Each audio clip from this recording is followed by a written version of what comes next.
dy raste kujtoj, pamjen vuj, edhe kjo pyetje është shumë emocionale, se vuj shumë. Mungesa prindit është e përjetshme. Do lodha që na e bleke, po edhe unë vi pe i fshatit Lip, një fshat mbi Radafs, një fshat i njohur edhe si Trev, edhe në aspektin patriotik, qysh nga koha Rankovicit. E kujtoj një rast kur kam dalë me ta atje dhe jam konxu si fëmijë dhe ai e pat përjetu jashtëzakonisht rënd. Edhe në atë kohë na si fëmijë nuk e dishim shumë çka ka të bëj me smundjen e babës, po na si fëmijë edhe sot që ka nevojë me përjetu dashninë e babës. Kujtohen këto dy raste, po fatkeqësisht rastet ralla sepse ai ka qenë me një smundje shumë të rëndë dhe është detyruar me shku qyshirinë mosh në Zagreb mu trajtu, por fati e deshti fatkeqësisht në rrjet.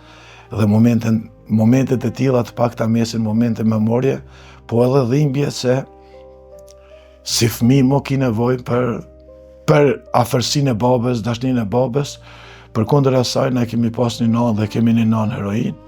Neve na mungoj baba fizikisht, po neve s'na mungoj kurrë sepse dashnia e nanës dhe sakrifica e saj na veçanërisht në atë kohë i plotësoi këtë gjitha dhe ne kemi bërë sa të jem gjallë për gjitha ato sakrifica dhe gjithë ky rrugtim i jetës i dedikohet edukimit dhe sakrificës nanës të cilën e ka bërë dhe e bën edhe sot përkundër moshës që e ka.